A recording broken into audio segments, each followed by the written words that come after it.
Hey, what up guys? Welcome back to my fish room. If you guys are new, I have a whole bunch of fish tanks right behind me here. And I've been keeping fish for many years of my life, pretty much my entire life. If you guys are interested in other fish videos, please like and subscribe. And let's get right into the video. Today's video is all about how to set up a nice and easy beginner fish tank. I know I always show off my super complicated fish tanks, and it's not very easy to just jump into the fish hobby. So I figured I would start with one of the easiest fish tanks that you can do, which is a beta fish tank. And I have everything here in the fish tank. It's all set up so I can go over each thing for you guys, and I will be showing you how to set up a fish tank for beginners that have no idea what they're doing. So the first thing you need when setting up a fish tank is stress coat. All this does is removes the chlorine from your water, and there's very simple instructions on the back. I usually use a bucket. I have one right over here that I'll show you. So I'll usually use a bucket like this that's about 3 or 5 gallons. Usually the buckets tell you on them. This one right here says it's about 3.2. And on the back it tells you how much to put in per gallon. It's very simple. It has instructions right here, 5 milliliters and 10 milliliters. And it tells you how much to put in at 5 milliliters per 10 gallons. So for me, I don't even need a whole cap full, but usually I'll just put a whole cap full in anyways. The whole point of this is just removes chlorine from your water to make it safe for fish. If you don't put this in, you will not have fish living. They'll pretty much just die right away. So now that you have that information and you can fill your tank up with water, the next step is getting a heater and filtration. While you're at it, you can also get gravel and stuff, but I'm going to leave that for later on in the video. To start off, there's 2 different types of filtration you can do for a smaller tank like this. You can do a sponge filter, which is this. Now a sponge filter is very simple. It has an air pump here on the ground, and you plug in your hose to one end, and you run the hose all the way to the sponge filter, and it just pumps air from there into there. As the air goes up, it's going to suck in water and it's going to pull in stuff to the sponge. And when it gets dirty, you can just pop the top off and clean the sponge in a separate container or something. Besides a sponge filter, there's also hang-on backs, which I have on my other tanks over here. Now these are much larger hang-on backs, but it's the same concept. Pretty much just something that sits on the back of your tank. That's why they call it a hang-on back. And normally there's some stuff in the filter that they sell with it. And that's what's going to clean your water, is what's in the filter. Pretty much it just sucks up water through the pipe, and it goes through this cleaning material, and then it exits back into your tank. These are very useful on bigger tanks because they create a lot of flow and they're really good at cleaning. But for smaller tanks, I definitely like to run a sponge filter, but it's all up to you. If you want to run a sponge filter, you have to buy the pump, which is about $15 to $20, and the sponge is probably $5 to $6. Now that you know filters and which one to do, I would definitely recommend doing a heater for any sort of aquarium fish. Usually pretty much they all need heaters unless you're doing a outdoor setup with goldfish or something, but most of the time you're going to want a heater for tropical fish, and that's pretty much all you're going to find is tropical fish. Anyways, on the boxes when you go to the store, the heaters will tell you exactly which heater to buy.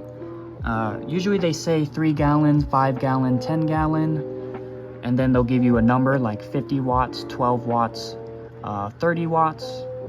All you're looking for is what the package pretty much tells you. If it's good for a 5 gallon like this one, just grab it. If it's good for a 10 gallon, I would not recommend putting it in a 5 gallon just because it can overheat your water. I definitely recommend just getting the right heater for your tank. It goes a long way. So for this 5 gallon, this heater was probably about $15 to $20. And this filter here with the pump was probably another $15 to $20. So for the heater and filter, you're probably going to spend $40 to $50 depending on what you get.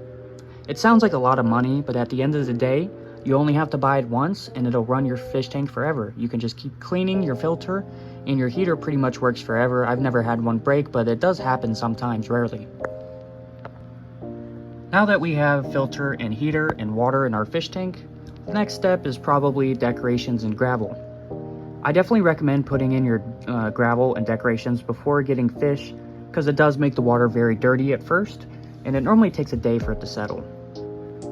For me, I like to go with more natural gravel, but it doesn't matter, they sell all kinds of gravel. This tank over here has different gravel. This one has larger chunks and smaller chunks. This one over here is more of a black gravel with lighter chunks in it. And this tank over here has a mix of both of those. So it's up to you what gravel you like. They're all about the same price. It's about $5 or $10 for a bigger bag. It's all up to you.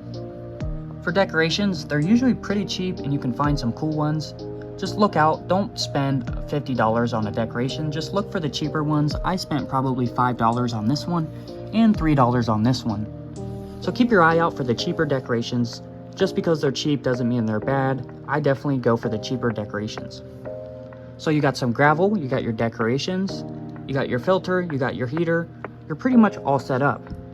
Now before you put a fish in there, I definitely would recommend letting your tank run for at least a couple days and let everything run and just get acclimated. And the very first rule with adding fish to the tank is don't add a bunch of fish at the beginning. You want to start slow, add maybe 1 or 2 fish at the beginning, see how they do, and if they do good, you can add more fish later.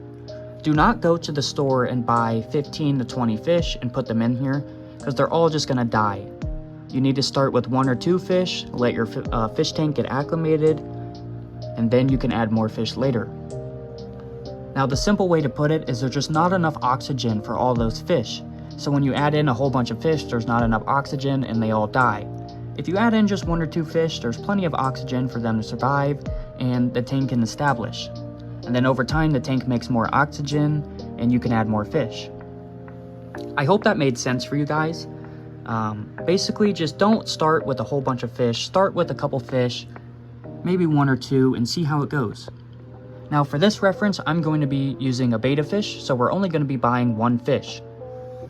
Now normally, if you're buying a betta fish, you're going to go to the store, you're going to go to a shelf that has a bunch of betta fish on it, and I would look through and try and find one that looks nice and alive and healthy. You can find some that are pretty much dead in those cups, and it's pretty sad, but go around the cups and make sure you find one that's swimming around just like this. You want to have a nice active betta fish. Betta fish are not supposed to be sitting still, and they're not really supposed to be in those little cups at all. As you see here, betta fish love to swim around, and my fish pretty much non-stop swims, and he loves to interact with stuff in the tank. Now, if you find a good healthy betta fish on the shelf that you want, go ahead and bring it home. Once you get it home, I definitely recommend getting a small cup of some sort from the kitchen. So I went ahead and got 2 cups here. Let's say this is the one I got from my kitchen, and this is the cup that my betta fish comes in. So your betta fish is going to be in some water from the pet store, and you're not really going to want to put your water, and you're not really going to want to just dump your betta fish in your water. What you want to do is open your fish tank, take your cup from the kitchen, and get a little bit of water at a time. Just letting it go in the cup there, get a little bit of water from your fish tank, and you're going to add it to the container that your betta fish is in. Just a little bit of water, not too much. Just so your betta fish can get used to your water, because your water is going to be different from the pet store. After you do that maybe once or twice, give it maybe 10 minutes, and then you're good to go ahead and take your betta fish and go ahead and slowly pour him in your tank. And then I would definitely recommend not putting your lights on right away. When I get new fish, I tend to just turn my lights off for maybe an hour or 2, just to let them get used to the tank. And then later on during the night, you can definitely turn the lights on and let your fish get used to it. This has been a very long video. I hope you guys enjoyed.